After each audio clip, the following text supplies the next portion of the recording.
नहीं होता। किसान तो अपने खेतों में, राजनीतिक पार्टियों का बंद है तो कहिए राजनीतिक पार्टियों का बंद है और हम बीजेपी को सत्ता से हटाना चाहते हैं, तो बात मुझे लगता है कि ज्यादा पारदर्शिता से हो पाएगी। क्या कहेंगे आप? अशोक जी, धरने पर जितने भी किसान बैठे हैं, आप एक बार उनसे कहलवा दीजिए कि उन्हें कांग्रेस के साथ आने से कोई ऐतराज नहीं, उन्हें अन्य विपक्षी पार्टियों के साथ आने से कोई ऐतराज नहीं। तो तब आप देखिएगा इस आंदोलन की बानगी। हम तो तैयार बैठे हैं किसानों के साथ कंधे से कंधा मिलाकर इस भ्रष्ट और बेईमान और निकम्मी सरकार से लड़ने के लिए।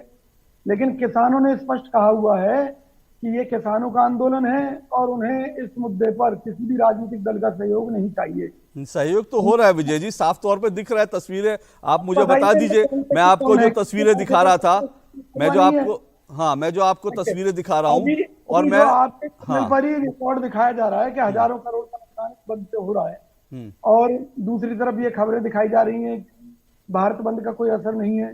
तो फिर ये हजारों करोड़ का नुकसान कैसे? ये जो गुड़गांव जाम है, बॉर्डर जाम है, ये किस वजह से जाम है?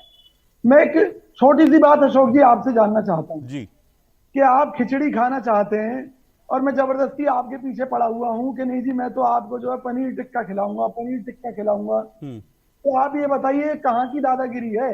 किसान कह रहे हैं कि भाई हमें ये कानून नहीं चाहिए, हम गरीब ही ठीक हैं। सरकार कहती है कि नहीं मैं तो आपको अमीर बनाकर मानूंगी और इन कृषि कानूनों को तुम्हारे ऊपर थोप कर मानूंगी। सरकार जो है उन बिलों को सस्पेंड करने के लिए भी तैयार है। भाई जब आप सस्पेंड करने के लिए तैयार हो, आप ये मानते हो नहीं, सस्पेंड कि तो इन फिलहाल कानूनों है, के तहत- सस्पेंड तो सुनिए, है, सुप्रीम कोर्ट ने सुनिए, फिलहाल जो व्याख्या दी। लेकिन आपने छोटी मेरे सी से बात कह पूछा, रहा हूँ, आपका सवाल छोटी मैं सी बात। किसान, हाँ बोलिए नहीं, बोलिए। सरकार ये कहती है कि भाई इन बिलों के लागू होने के बाद भी पुरानी व्यवस्थाएं चलती रहेंगी। जब पुरानी व्यवस्थाएं ही चलती रहेंगी तो इन बिलों की जरूरत क्या है? इन्हें हटा दीजिए ना। हाँ, दोबारा ये से अगर आपने बिल लाए, ये आपने दोबारा अच्छी बात कही सर। विजय जी, आपने अच्छी बात कही, पुरानी व्यवस्थाएं रहेंगी लेकिन नई व्यवस्था बनाई जा रही है। और विजय जी, सवाल आपसे भी है, और दूसरी बात ये भी जो बात उठी है, जो वो देश कह के रहे हैं लिए कि जो वो देश कह के रहे हैं लिए है कि सवाल। ये आग से खेलने वाली राजनीति तो नहीं होनी चाहिए ना। विजय जी आप, जी बोलिए बोलिए, जी बोलिए। अरे सीधे शब्दों में एक बात कहना चाहता हूँ। जी ये जो देश की सरकार है वो किसके लिए होती है? वो जनता के लिए होती है, जनता को राहत देने के लिए होती है। ठीक। कोई भी कानून बनता है, जनता को परेशानी है, सरकार बदल देती है। ये कोई ऐसी कोई इतनी बड़ा जो प्रेस्टीज इशू सरकार ने बना लिया है, इससे पूरी दाल ही काली नजर आ रही है। और भाजपा के लोगों ने तो अपनी आंखों पर कंधारी की तरह पट्टी बांध ली है कि उन्हें किसान का भला बुरा कुछ नहीं दिखाई दे रहा।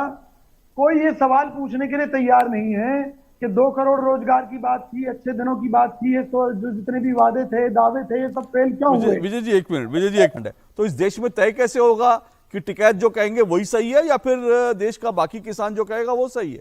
कोई टिकैत हम सब जानते हैं, टिकैत साहब की 2 बार जमानतें जब्त हुई हैं, एक बार नहीं 2 बार जमानतें जब्त हुई हैं, तो उनको नेता क्यों मान ले देश कि वो जो कहेंगे वो होगा? देश की संसद बेकार है, वो जो कहेंगे वो कानून बनेगा, वो कानून रद्द होगा, क्यों भाई? अशोक जी, हमारे देश की जनता ने अंग्रेजों से जो लड़ाई लड़ी थी उसके पीछे सबसे बड़ा कारण क्या था? गुलामी। और गुलामी किस प्रकार की कि अंग्रेजों ने कोई भी एक्ट बना दिया, कोई भी बात कह दी तो पत्थर की लकीर है। आज हमारी देश में हमारी चुनी हुई सरकार है। मोदी जी को इस नीति और नजरिए से काम करना चाहिए कि देश की जनता ने उन्हें चुना है तो उन्हें देश की जनता के लिए काम करना है, देश के किसानों के लिए काम करना है। जब इस कानून को बनाने की बात थी तो उन्हें किसान संगठनों को बुलाकर बात करनी चाहिए थी कि हम इस तरह का कानून बनाना चाहते हैं, किसानों से बात करनी चाहिए थी। विजय जी बिंदुवार एक एक करके। पहली बात, आपने कहा कि कांग्रेस के मैनिफेस्टो में ये मुद्दे उठाए गए थे, ये बात रखी गई थी। कोई भी पार्टी कोई मुद्दे लेकर आती है और जब जन समर्थन नहीं मिलता तो उसमें बदलाव लाती है। तो ये सिचुएशन है, किसानों के आंदोलन को बदनाम करने की साजिश है ये जो इस तरह के देखिए अब बताइए।